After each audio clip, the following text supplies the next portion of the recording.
I don't know if I could meet that. So, as you probably know, I was had great friendships with both Anna E. Sneed and Henry Miller, but independently of one another. I met Henry about a year after Anna East had died. And, you know, it's incredible to meet both of them independently of one another. So, and as I start this out, it's been one of the ironies of my life to have known and had close relationships with both of them at the end of their respective lives. Anna East died in January of 1977 after a terrible 2 years struggling with cancer. And I met Henry Miller almost a year to the day later in January 1978. He was giving a talk with Jack Garfein at a library in Los Angeles, and I went to it, and it was just an incredible experience. So I came back from that and wrote a letter to him saying, that I broadcast over the radio, saying, I am a long time serious. I mean, I've read all the work and ardently love all the work, a fan of yours. Although I've never allowed myself the liberty of writing to you, still for a considerable time I have wanted to do so. Now comes this opportunity. A week ago I was in the audience for the third of your question and answer sessions with your friend and the director Jack Garfein, who used to be married to Carol Baker, just a little aside, at the Actors and Directors Lab. I was enchanted and charmed and totally satisfied. You were, as I had come to know you through your books, I'd finally seen Miller the man, and wonder of wonders, he matched Miller of the page. 5'8", perhaps less, a slight but enduring frame, delicate but tenacious like the white prayer trees of Japan. Gray suit reminding one that you were of the Bogart generation. Red checkered shirt, kerchief carefully folded in lapel pocket. White socks and fluffy white bedroom slippers. A carved cane. Again, slender but sturdy. Slow crossing from the wings to the chair, table, microphone on the arm of your friend Jack Garfein, who was interviewing you. You were labored in the crossing, and but somehow you didn't seem old, although you were at that time quite advanced in age. No, you'll never be old. This was in the letter to him, which I broadcast. I didn't send it to him. Age cannot touch you. I defy you to become old. I don't even recall a wrinkle in your face, and even though your hands were heavily veined and purple, still somehow they too defy age, looking bruised rather than old. You have quite simply evolved into being more and more Henry Miller. And then you said to somebody, does that young lady down there in white have a question for me? A gentle laughter, a soft breeze through the hundred gathered. Miller doing, being what people have come to think of him as doing and then as being. Miller giving them what they wanted with the boyish charm of a man who truly reveres and loves women. In spite of how you have written about women, the feeling remains strong in me that you like women, admire them, that you are even in awe of them. Am I mistaken? He said I wasn't when we met. Shortly after that, I received a call. You just look where I am because I was going back and forth here. Shortly after that was broadcast, I received a call from the Miller household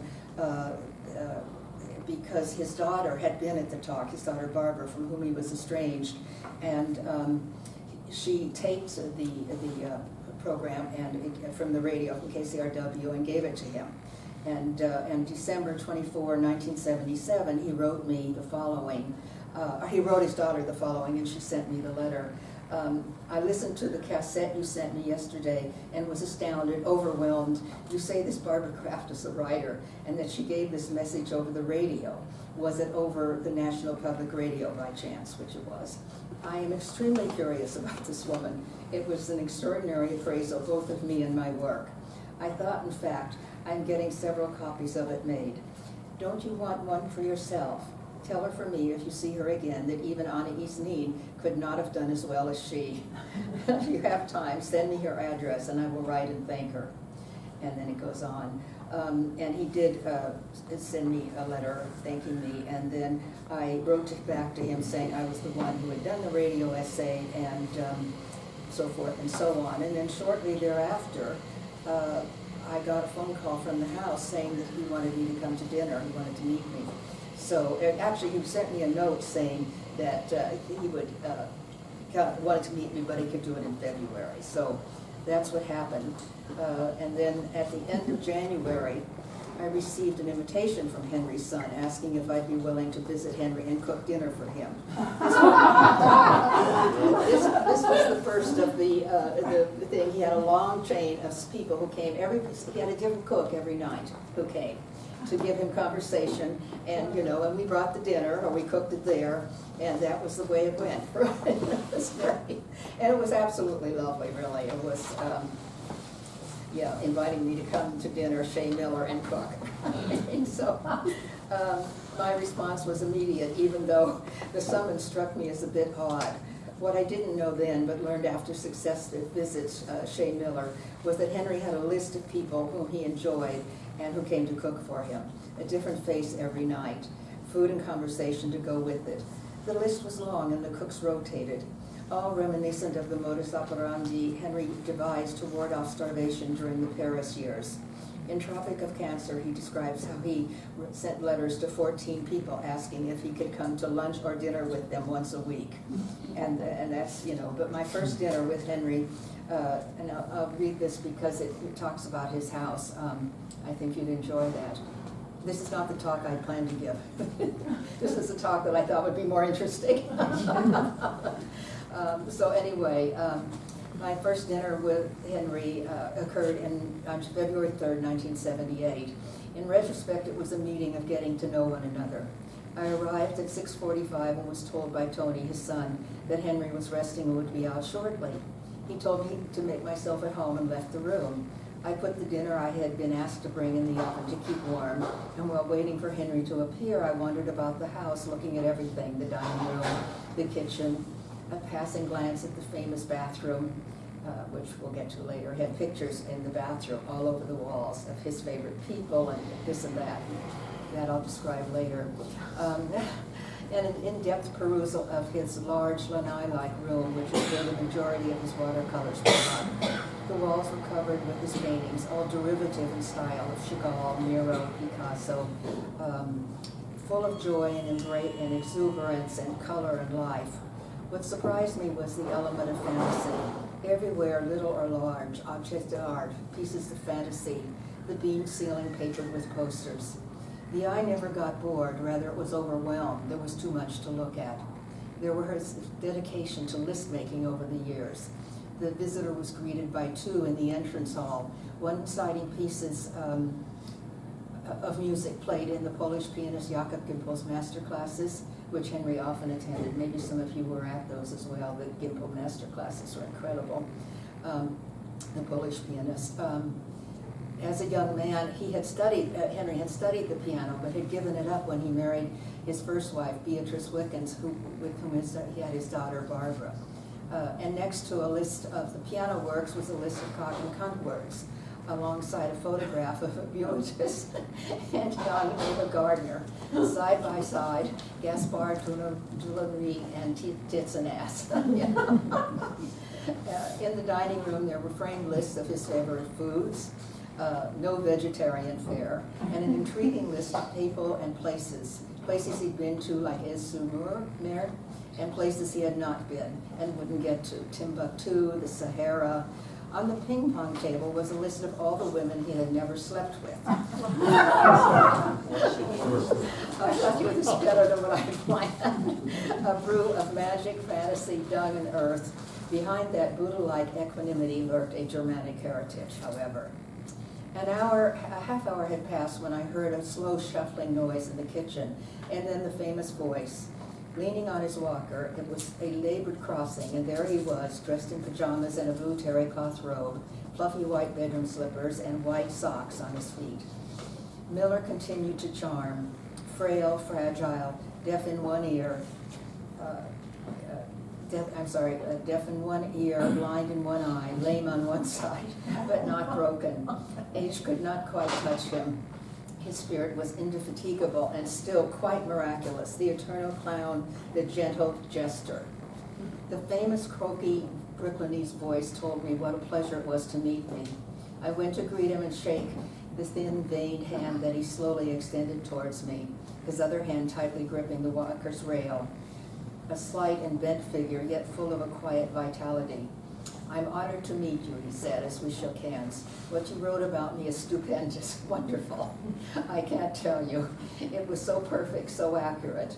I'll tell you, I was almost afraid to meet you. I told my family, what if she's an academic? I'm so relieved you're not." We sat facing one another, and then, "Would you like a Dubonnet? I never take cocktails, don't you know? The young people, how they drank, don't you know?" That was his favorite expression. We sat facing one another at what passed for a dinner table, a redwood picnic table with a checkered red and white cloth over it, talking up a storm. I was rambling on and on with the case of diarrhea of the mouth, a condition I'm prone to when nervous. I talked away too much, wanting to get everything in, assuming that this was my one and only opportunity. Our conversation flowed like a stream. Lou Andrea Salome, wrestling, his favorite TV diversion, the absolute, Nietzsche, astrological signs, ping pong, freedom of the spirit, love and the inaccessibility of truth, fabulating and lying, meaning Anais, and poverty and work. I was excited by Miller, not the legend, but the person, the man sitting across from me. At 86, he continued to inspire. Turning to Tony, that was his son, he said, "We could talk all night. We have so many affinities. We are like spirits. We are free spirits." That dinner was a prelude to the many, many dinners that followed over the next 2.5 years. Henry had this very intoxicating relationship with a woman named Brenda Venus, who was a model, gorgeous, probably about, 30, maybe 35 at the time, who did an incredible nude layout in Playboy magazine after Henry died. I almost brought the pictures, but I thought maybe it wouldn't be fitting. I wasn't quite sure whether I should do that, but I did write about her. It was in August of 1978. Brenda, whom I have not yet met, is an inspiration to Henry. He truly cares about her. She has an ear infection and called to say that she was better, and he was ecstatic and started to paint again like a madman. All seems quite natural and right.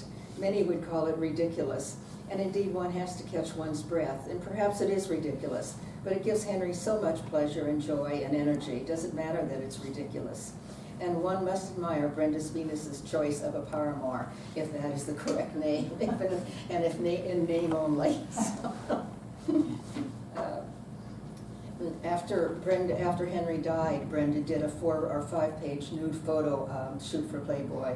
In one of the captions, adjacent to a full-length nude shot of her cupping her voluptuous bare breasts that any woman in her right mind would envy, she explained, "Why am I posing for Playboy?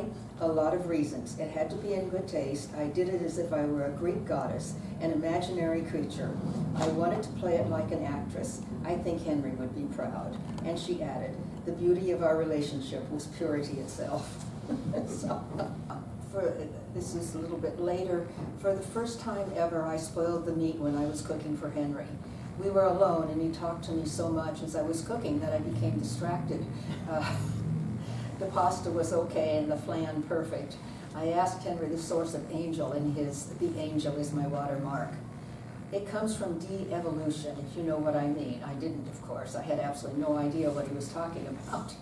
We started out fully evolved, he explained, and have de-evolved with time. We were angels before we were men. So now we're trying to get back to that state, to what we were before. He mentioned the biography on Marie Corelli and found to his great surprise that she reminded him of Anais. One has the same sense that neither were ever children, he explained. They were both born adults, and both had an early and unshakable sense of their own destiny. How could a woman like Anais be attracted to me? I'm so plain. I'm so plain I'm down to earth. And I answered him. I went on and said, but that's exactly why, Henry.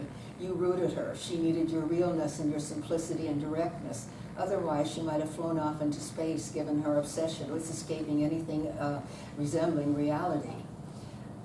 Then Henry commented on being called a poet. It's the way I've lived my life. The life of the free spirit, like Rimbaud. He lived the life of the poet. So did Blaise Cendrars. He was a better man than Rimbaud. Then he told me an extraordinary story about Cendrars when he was dying. He was a man who wanted to experience life to the utmost, to the fullest. And so when he was dying, he knew he was dying. I forget what it was, some very painful thing, some horrible disease. I'm talking with him, and he's sitting in a wheelchair, and suddenly I see tears rolling down his face, and I say, "What's the trouble? What's the matter?" And he says, "Oh, the pain, unbearable." And then I left him. I couldn't stand seeing the man who was so courageous bursting into tears. And then later I was told that Cendrars refused to take any medicine or drugs to alleviate the pain. He wanted to know what dying was like as well as living. Isn't that marvelous? Great story. There was, this is a saying of Henry's, "It is not death that challenges us at every moment and every step of our life. We have honored Death Eaters and ad nauseum, but what of those who challenge and accept the challenge of life?" That was a great statement of his. Henry lived in a disarmingly quiet, upper-middle-class residential neighborhood in Pacific Palisades, and I had dinner with him on a weekly or bi-weekly basis for the last 2.5 years of his life. I cooked dinner for him when I was there, and over those dinners we shared an intellectual and nearly familial intimacy that was far more seductive than his legendary reputation as the King of Smut. As he told me during an interview I conducted with him on the occasion of his 88th birthday, December 26, 1979, "I'm old-fashioned, and I'm glad to be old-fashioned, because I think they have misinterpreted my words. It's true that I gave a good heavy dose, but along with it I gave other things. It wasn't sex alone, but that's what they took. It was also needed. It was very necessary. But they have gone overboard now. There's no sense of moderation. Sex is not everything. It's the last thing in a way, in one sense compared to love. Without love, one is hopeless. One can't live without love. It's the spiritual food that we subsist on." A modest man, surely the most unaffected, unself-conscious human being I have ever met, Henry resided downstairs in the 2-story home he brought in the 60s to house his former wife, Lepska. They had divorced in the early 50s.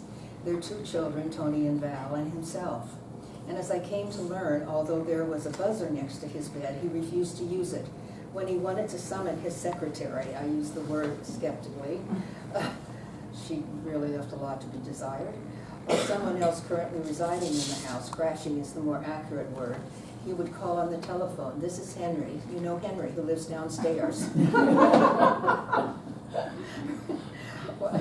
One of the nicest things about Henry Miller was his total lack of affectation, his genuine modesty when he wasn't showing off for visitors. Then he could be, and often was, outrageous.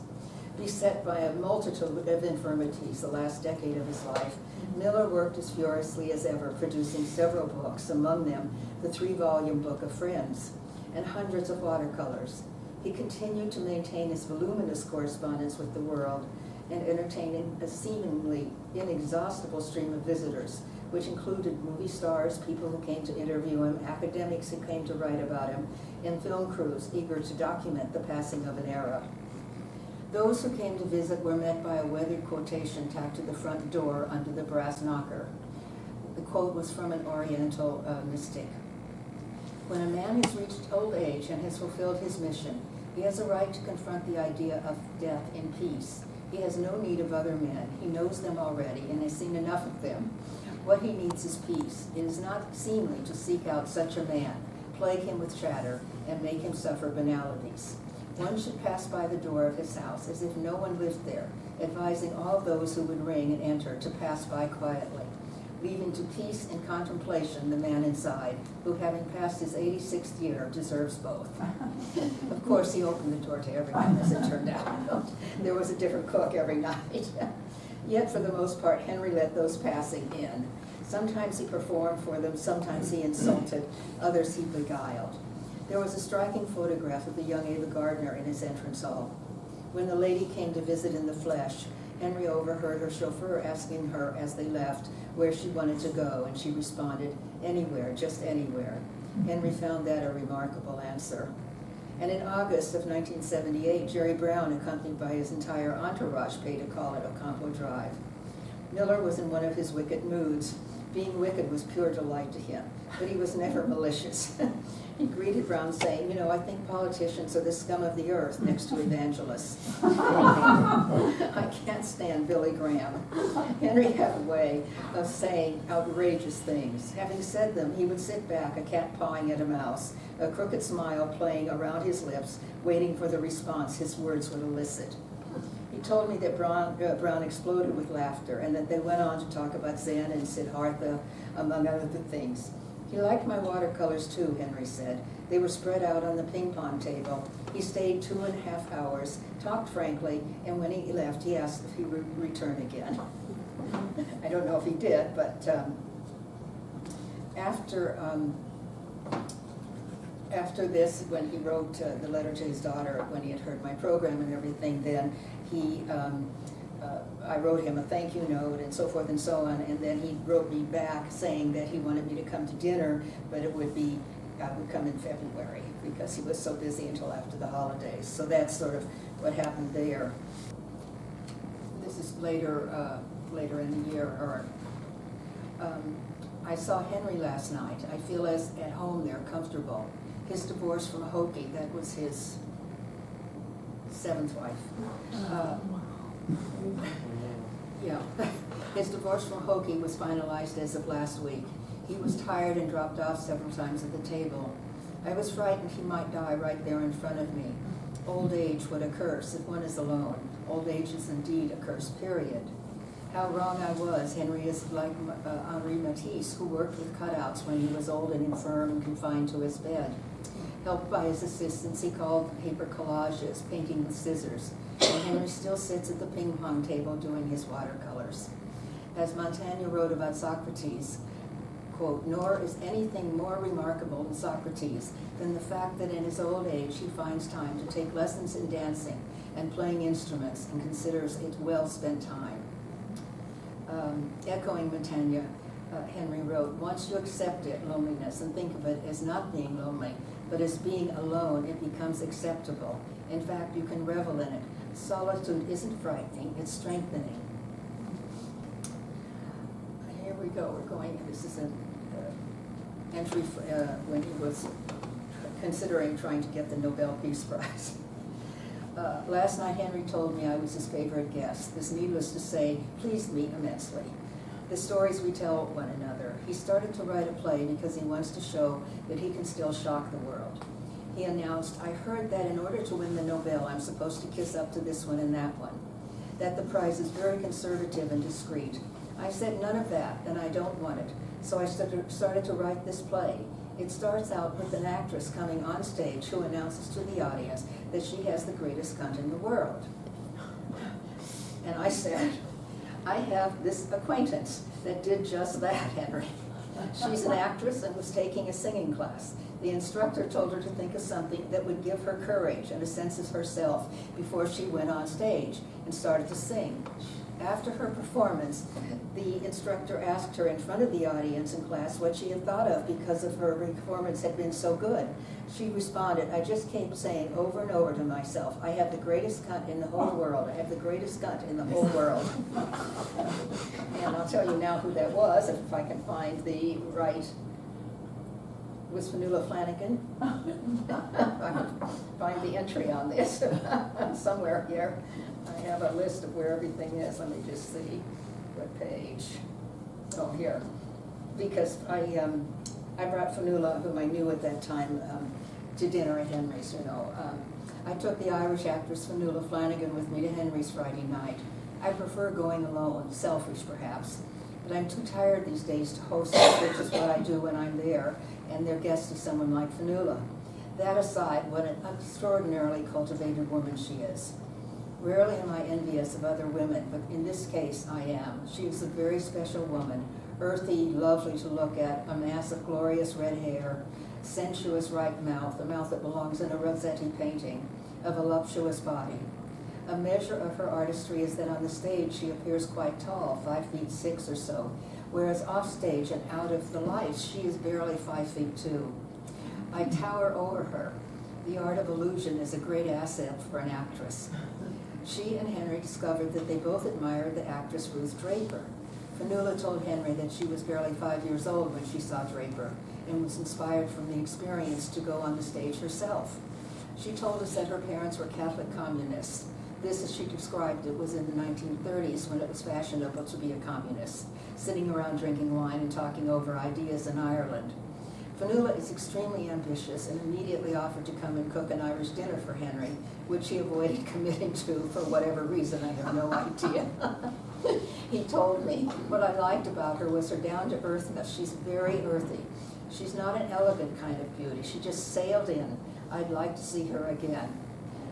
That night over dinner, she thanked me profusely for my generosity in sharing Henry with her, which made me raise a cautious eyebrow. An endorsement from Henry for her show at the Huntington, James Joyce's Women, in which she plays all 6 roles, including that of Joyce's wife, Nora, and the fictional Molly Bloom, would not be unwelcome. And she was amazing in the role of Molly, to say the least.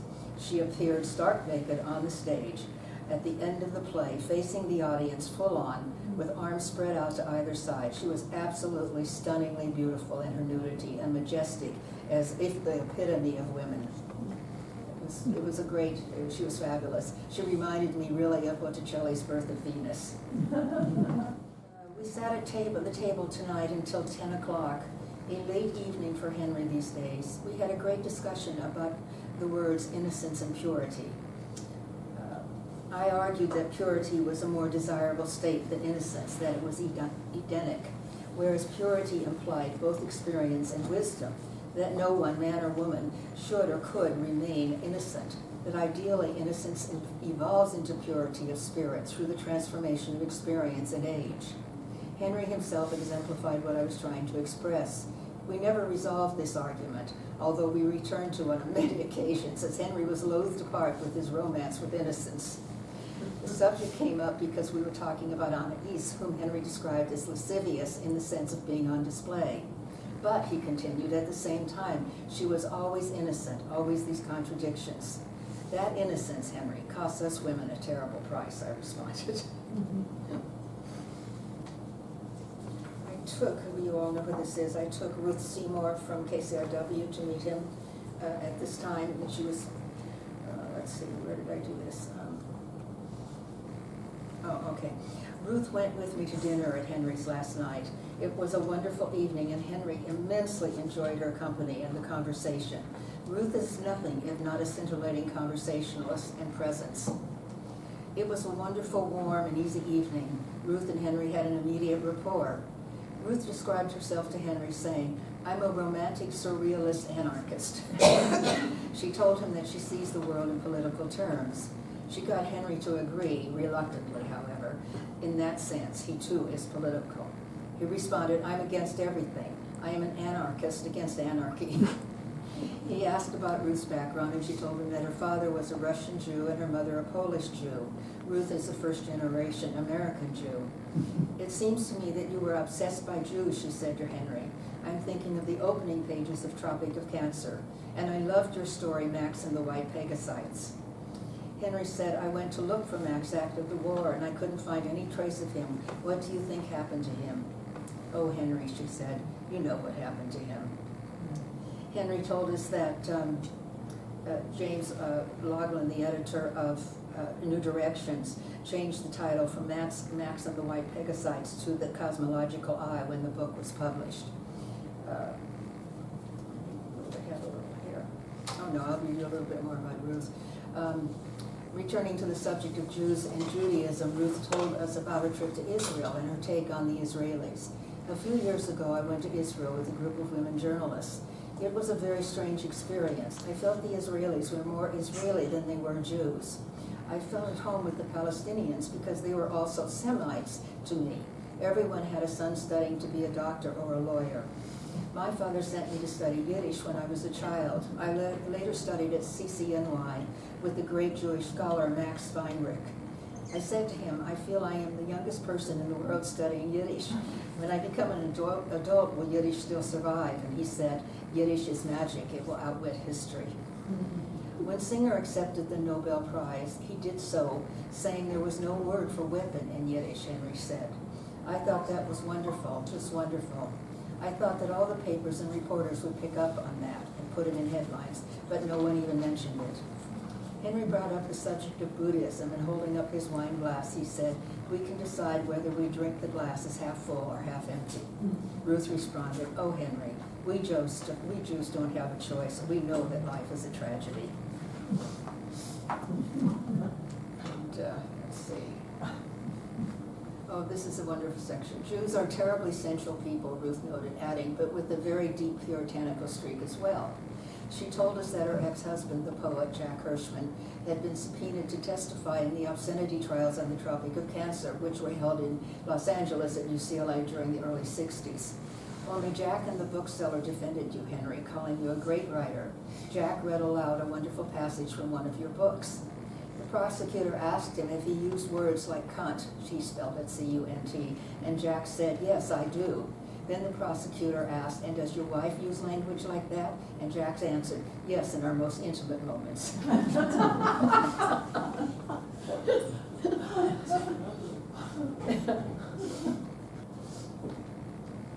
That last year of his life, Henry shuffled between his old-fashioned, high-set, walnut dark bed, the desk at the foot, the ping-pong table in the lanai where he painted, a more sedentary kind of play for an octogenarian, and the redwood picnic table covered with a checkered cloth, where he could held court every evening, attired in his bathrobe, plaid or blue terry cloth robe, pajamas, bedroom slippers, and white socks. He was a tough old bird, rather like a turkey, with his croaky voice, heavily veined, crepe hands, parchment-thin skin, wattled throat, and indomitable naked head. His real and lasting passion was for his work. He was also a man who liked himself and venerated life.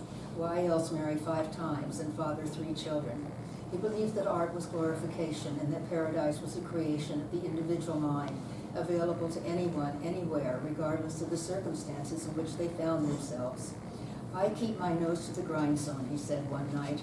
"Old age is terrible. It's a disease of the joints. It's awful. When I get up in the morning, I can barely bend over to brush my teeth. It's only when I get to work solving problems that I forget about it." Beset by a multitude of infirmities that last decade of his life, Miller worked as furiously as ever, producing several books and hundreds of watercolors. He continued to maintain his voluminous correspondence with the world and entertain visitors ranging from immigrants to celebrities. And then as we're getting more and more close to the end of his life,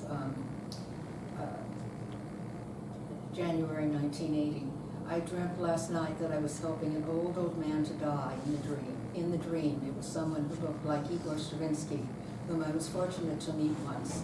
For the old man in the dream, the dying was prolonged, hard and tiring.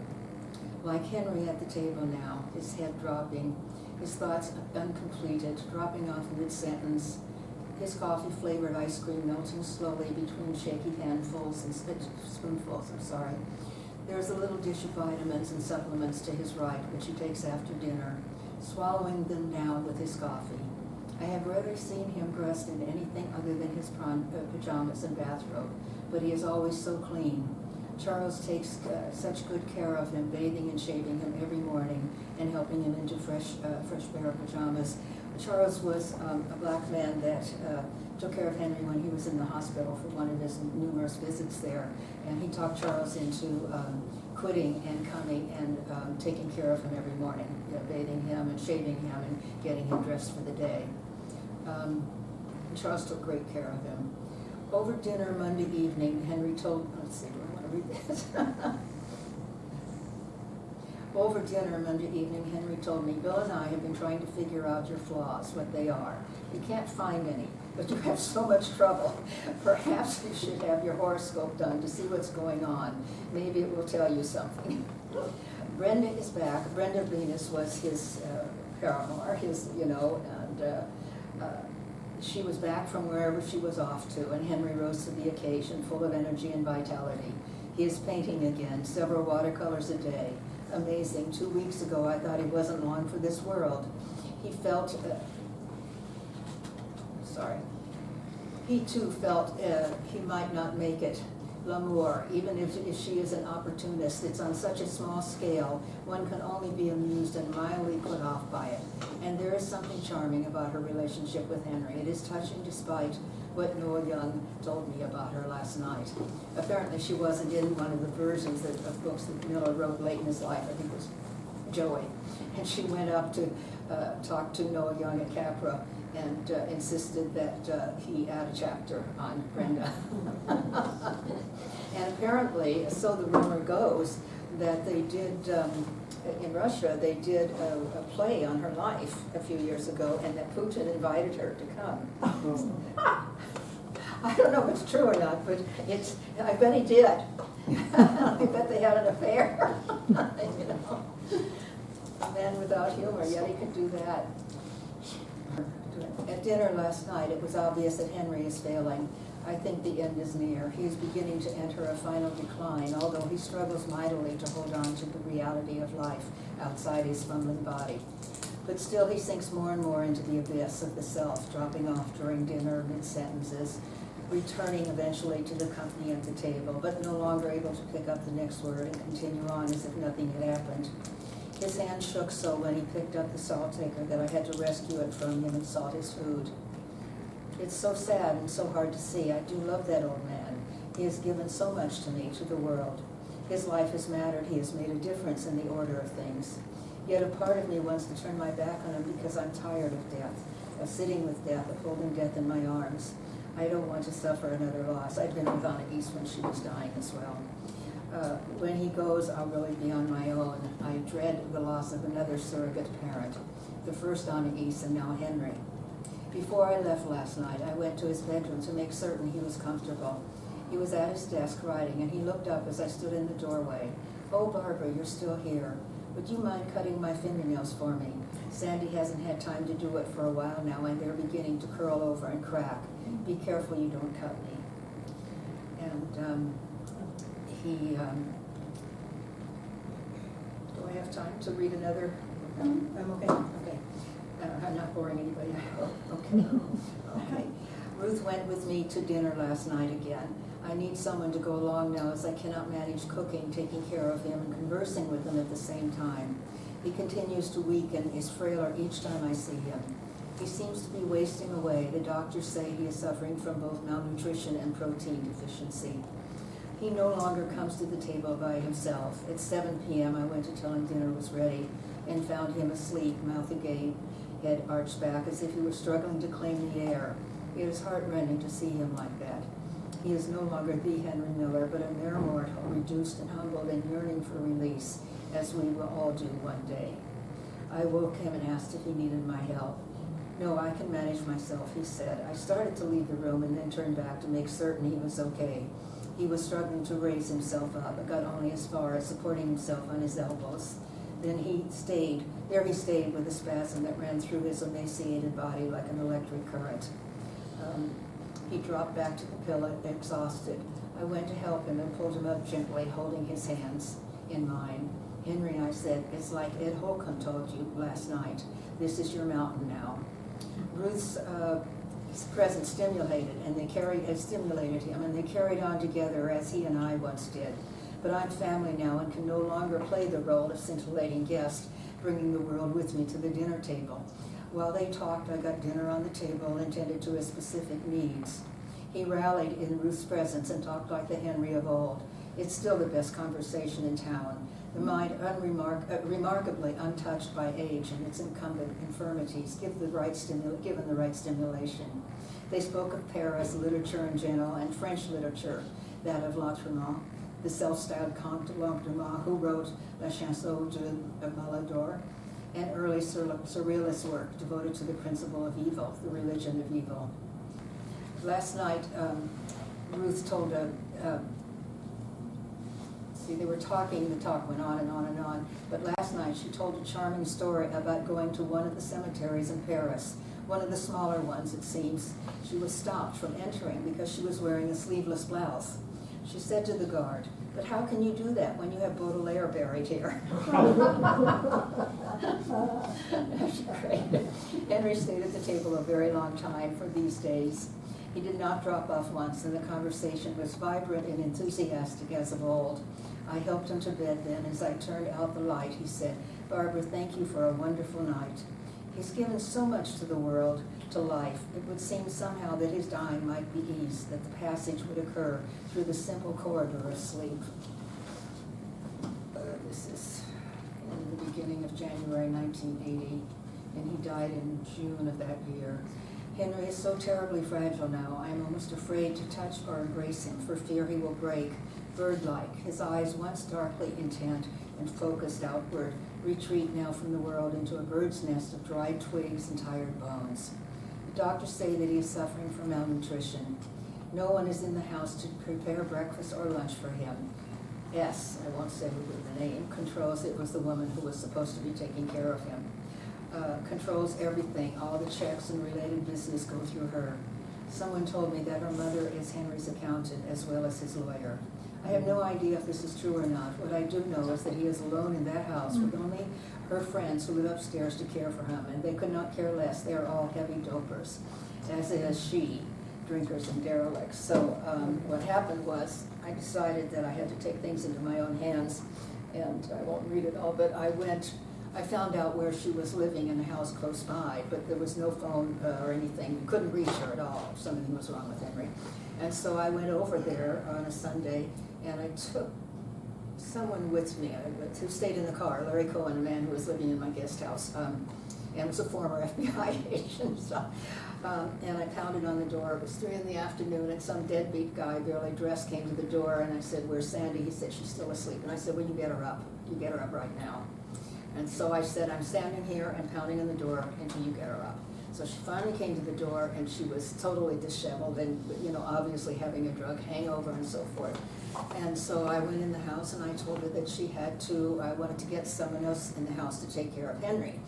And she said, "Well, he doesn't need it, I go over." I said, "You don't go over, and you're doped out all the time anyway." So the long and short of it, this young man who was staying at Gordy Harmel's house but came to swim in Henry's pool, Bill Pickerel was his name, he was a dear.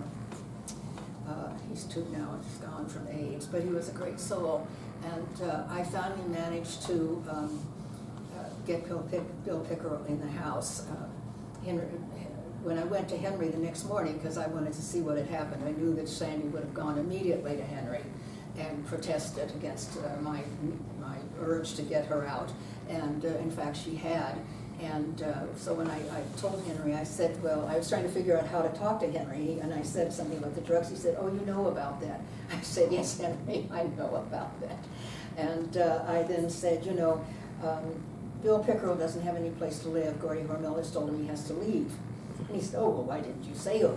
He can come here and stay upstairs." I said, "Well, all these people are upstairs." So we set up the living room for Bill Pickerel, who took incredible care of Henry the last days of his life. So that he died in Bill's arms, as a matter of fact, which was incredible, thank God.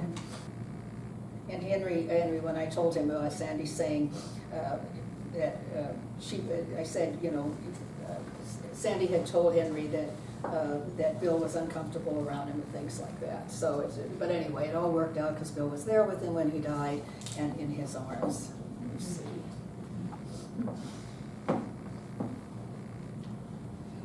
This is really March 16th. He died in June. Henry last night fingering his approaching death, walking around it, so to speak, trying it on for size.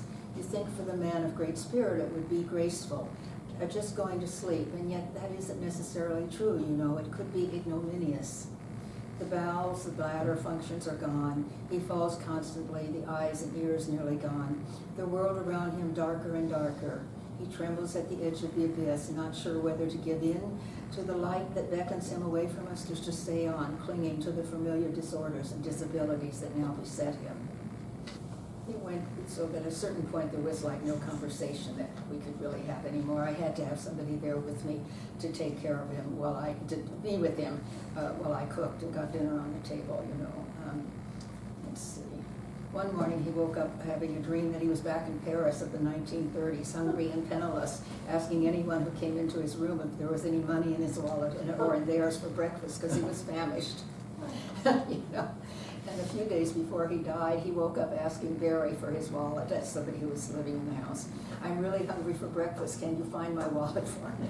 I've looked for it everywhere. So it went, you know. And nearing the end, a crazy strength. I don't think I read this before. Tell me if I did. Nearing the end, a crazy strength coursed through Henry's failing form, the terrible energy of the dying. The other night he forgot that he can no longer walk and managed to get as far as the hall before he fell down. He cut his head and his elbow, bruising the entire right side of his body. And on another night he managed to get into the bathroom, where he closed the door before collapsing. Bill Pickerel happened to pass by the hall and noticed that the bathroom door was closed, although there was no light coming from under the door. He managed to open the door, which was not locked, but had jammed against the shower door. The bathroom was legendary as his lists and charts, and part of the Miller lore. It was covered floor to ceiling with photographs of friends, naked women, idols such as Nietzsche, Emerson, and Lawrence, and gurus like Krishnamurti and Gurdjieff. When he was found by Bill, Henry was sitting on the floor in the middle of the bathroom, gesticulating and talking to some image on the wall, calling Monsieur, Monsieur. According to Bill, Henry looked up calmly and said, "Oh, Bill, I'm so glad to see you again. How good that you're passing by just now. I'm having the damnedest time with this guy." He had a long letter from a dear friend of his, Alfred Perles. It was a goodbye letter. And they called each other Joey, so it was from Joey to Joey, and it came 15 days before Henry's death on June 7th, so I was able to read it to him. I don't know what to make of that strange letter I had the other day, which his writer claims was dictated by you. But can that be true? I don't recognize you in this extraordinary missive. It's not the kind of letter you'd normally write, and there's no trace of your style in it. It's written on your notepaper, but there's no clue to the person's name who wrote the letter. It wasn't Tony, of that I'm sure, for Tony is a better speller than the chap who wrote under your dictation. I'm full of doubts. What the letter implies is that you're on the point of dying, though the words actually used are that you're leaving the planet. Well, Joey, you're not going to leave the planet no matter what you do, even if you die and are cremated. For even then, the smoke that has been your physical entity won't get out of the precinct of the planet. But hair splitting aside, let me tell you, as so far as I and probably others, a few million others am concerned, you won't be dead, even if you do die. That's why I'm not to be counted among the mourners. So bon voyage, Joey. Auf Wiedersehen. Or anything anywhere else where they have decent vintage wines. Saturday, June 7th, 1980. Henry died today.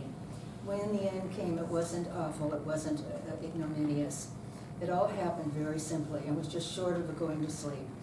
Henry died at home in his own bed in the arms of Bill Pickerel on a Saturday afternoon at 4:35 p.m. Dear Henry, Bill Pickerel called me, and I couldn't get there in time because he lived in the valley, so he died in Pickerel's arms. Thank God he didn't have to go back to the hospital. It was very quick. And June 15th, Dear Henry, we are laying you to rest today, and yes, in a public ceremony over the radio. A 4-hour salute over KCRW. Lux Aeterna, Henry. No requiem mass for you. Rather a ceremony of light and music. We are playing the music that you chose for your 87th birthday celebration in December 1978. I end this memoir with Miller's own words that I copied out and hung on my mirror to buoy my spirits in the mornings. Paradise is everywhere on every road if one continues along it far enough, leads to it. One can only go forward and then sideways and then up and then down again. There is no progress. There is perpetual movement, displacement, which is circular, spiral, endless. Every man has his own destiny. The only imperative is to follow it, to accept it, no matter where it leads. Understanding is not piercing the mystery, but an acceptance of it, a living blissfully with it, in it, and through it, and by it. And that's my book on Henry Miller. And then we did a whole program of music, and it ran the interviews with him again, and it was quite a celebration. He was an incredible human being. So I hope you enjoyed it.